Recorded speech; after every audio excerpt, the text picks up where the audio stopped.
pessoal do canal Radiologia, hoje eu trouxe um caso de fibrose confluente hepática, uma situação que às vezes a gente tem dificuldade de caracterizar o diagnóstico, pode fazer diagnóstico diferencial com algumas situações importantes. Então, eu acho que é interessante a gente definir alguns critérios de diagnóstico de fibrose confluente focal hepática no paciente com hepatopatia crônica, como a gente aborda esse tipo de situação. Então, vamos lá, tratava esse paciente de sexo masculino, 65 anos, portador de cirrose hepática por hepatite por vírus C, realizou ultrassom diástrico, identificou o nódulo hipoecóico localizado no segmento 7, medindo 3,2 centímetros. Não é esse nódulo que a gente vai estudar, essa área mal delimitada no segmento 8, medindo 4,5 centímetros no maior eixo. A fetoproteína desse paciente era normal. Então vamos ao caso. Então, vou começar o caso com vocês, como eu sempre começo, né, analisando a ponderação T2, tá? Queria já analisar essa região aqui do parênquima hepático. Observe que há uma nítida retração da superfície capsular hepática, um discreto hipersinal em T2, de uma área meio que mal delimitada, eu não sei muito bem onde ela começa, onde ela termina, tá? Queria abordar essa também alteração na ponderação em difusão, acho que ela é importante, né? Então, vou colocar também aqui a difusão. E vou botar aqui o mapa de ADC para a gente estudar. Então, na ponderação de difusão, vou falar no maior valor de B para vocês. Queria que vocês observassem essa região, né? A região onde a gente está estudando com retração capsular. Ela tem um discreto hipersinal na ponderação T2. Mas observe que no mapa de ADC, ela não tem um baixo sinal, tá?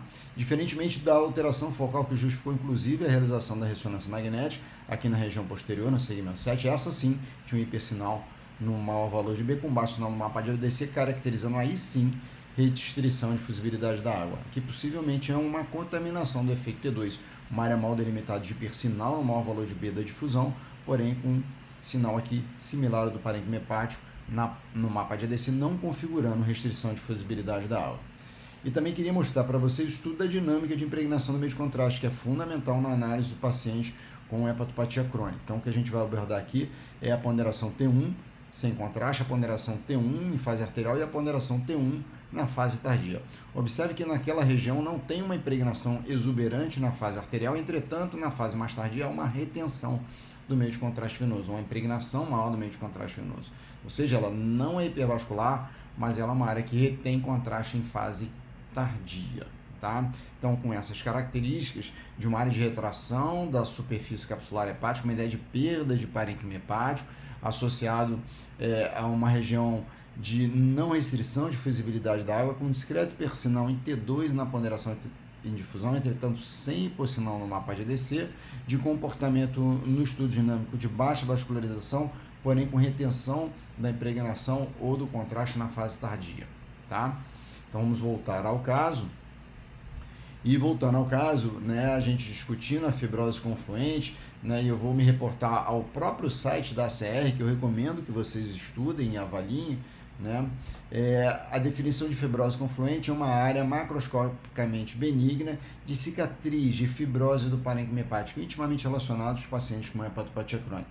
A gente sabe que esses pacientes, mediante um insulto crônico, seja ele por vírus, por ferro, por processo inflamatório, por álcool, ele se defende produzindo fibrose e se readaptando sobre a forma de formação de nódulos. Essa produção de fibrose, eventualmente, ela é focal, ela é localizada, ela pode simular lesões, tá? Então, observe também, se você quiser caracterizar ela na classificação Lee-Hades, a categorização dessa alteração focal, olha como ela pode ser complexa. Ela pode estar no Lee-Hades 1, se ela for totalmente típica, com características de benignidade. Ela pode ser provavelmente uma lesão benigna, ser caracterizada como Lee-Hades 2, ou eventualmente apresentações maiores, talvez como no nosso caso, ela pode ser categorizada como Lee-Hades 3, até mesmo Lee-Hades 4. Tá? Então, vamos entender um pouquinho melhor a fibrose confluente focal no paciente com hepatopatia crônica. Então, uma área que pode ter configuração em banda, né, em configuração em cunha, o aspecto geográfico, habitualmente tem o seu contorno reto ou côncavo, nunca convexo em relação à superfície capsular hepática. Tem uma configuração radiada, eu gosto mais de configuração triangular, cujo vértice dessa radiação ou desse triângulo está relacionado ao hilo, né, e a base desse triângulo está relacionada à superfície capsular hepática. Geralmente periférica, envolve os segmentos centrais, aí entendam como segmentos centrais aqueles próximos ao hilo hepático, ou seja, 4, 5 e 8. Está associado com uma ideia de perda de volume, de retração capsular hepática, então dá uma ideia de redução do volume pancreático do volume hepático naquela região, tá?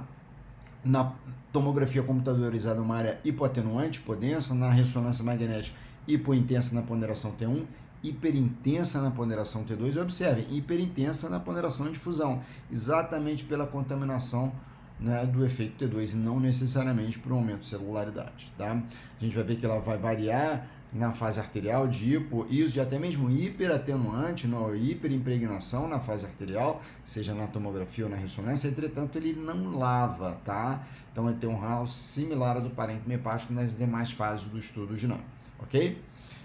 Então a gente mostrando essas correlações de imagem, né, de achados de imagem, com o nosso caso, a gente observa que há realmente uma configuração grosseiramente geográfica da alteração, né, com uma borda reta, talvez até quase que côncava, uma localização periférica, né, cujo um aspecto grosseiramente triangular, o vértice desse triângulo relacionado ao hilo, a base desse triângulo, dessa configuração radial relacionada à superfície capsular hepática. Está localizado numa região central, né, no caso aqui no segmento 8, muito próximo do segmento 4, então as regiões centrais são mais comuns de fibrose confluente, tá? E dá uma ideia de perda de volume do parênquima hepático. Parece que o parênquima hepático ele vinha aqui, ó, e eu perdi esse volume determinado pela essa área de fibrose no parênquima hepático.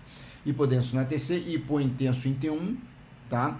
Com realce, no caso aqui não hipervascular, mas nitidamente maior na fase mais tardia em relação à fase mais precoce. Um discreto hipersinal na ponderação T2 e na ponderação de difusão, esse hipersinal na ponderação de difusão, provavelmente relacionado à contaminação do efeito T2, ok?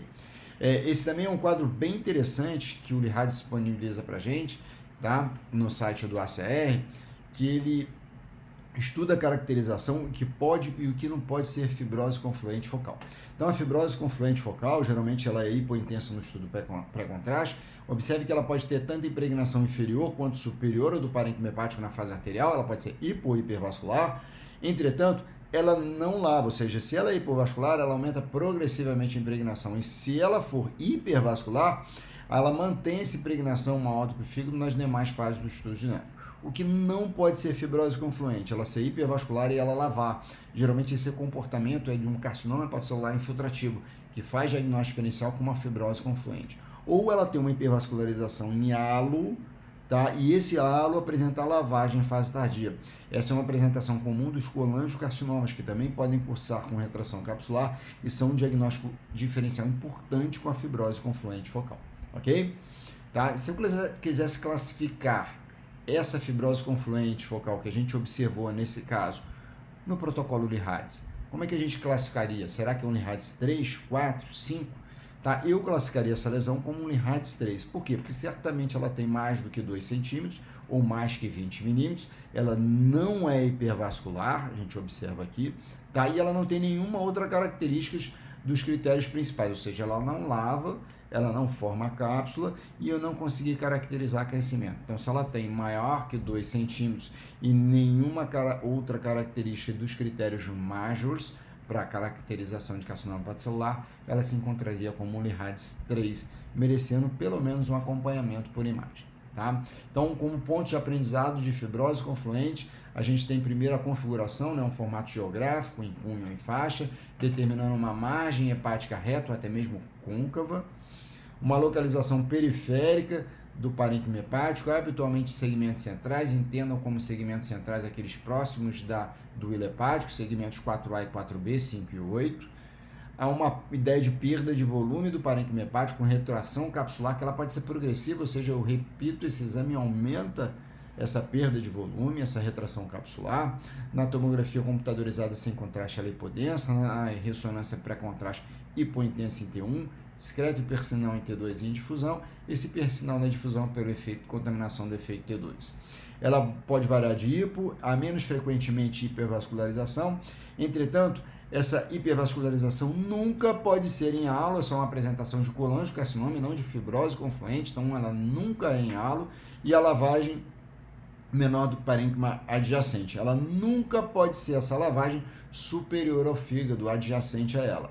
Se ela ocorrer isso, a gente tem que pensar em processo de carcinoma hepatocelular infiltrativo, e se ela ocorrer sob uma forma de halo, a gente tem que pensar no colangiocarcinoma.